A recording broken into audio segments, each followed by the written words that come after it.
Friends, గుడి చుట్టూ ప్రదక్షిణలు అయిపోయిన తర్వాత ఒడి బియ్యము బోనము తీసుకొని గుడిలోకి వచ్చినాము.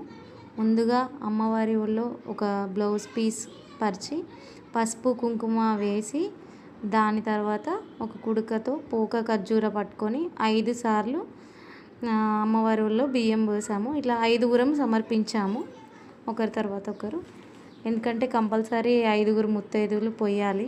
5 అయినా పోయొచ్చు, 7గురు, 11 మంది, 9 మంది ఇట్లా పోస్తారు. ఒకరి తర్వాత ఒకరం ఇట్లా 5గురం పోసాము. యాక్చువల్గా మా తమ్ముడికి జాబ్ వస్తే చేద్దామని మొక్కుకున్నాడు. అట్లనే మొక్కులో భాగంగానే తీసుకొచ్చిండు. కంపల్సరీ కోరికలు నెరవేరుతాయి. అమ్మవారు చాలా పవర్ఫుల్.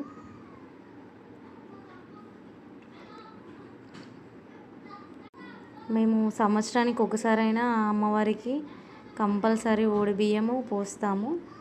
యాక్చువల్లీ ఉగాది ముందు అమ్మవారికి పోస్తారు, కాకపోతే మాకు అప్పుడు టైం సెట్ అవ్వలేదు. ఇక ఆ మొక్కు ఇప్పుడు చేస్తున్నాం. ఎందుకంటే నెక్స్ట్ మంత్లో మా అమ్మ వాళ్ళకి పట్నాలు ఉన్నాయి. పట్నాల ముందు కంపల్సరీ ఇలా చేస్తారు. ఈ అమ్మవారి మొక్కు అయిపోయిన తర్వాతనే పట్నాలు చేద్దామనేసి.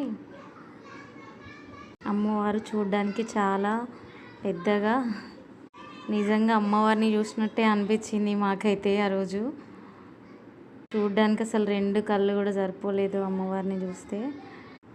మనం ఏ కార్యం చేసినా ముందుగా మన గ్రామ దేవతలకు మొక్కులు సమర్పించిన తర్వాతనే ఏ కార్యమైనా చేస్తాము మేము. నా లాస్ట్ మంత్ పోచమ్మ దగ్గర అయిపోయింది, ఇప్పుడు ఎల్లమ్మ ఇస్తున్నాము.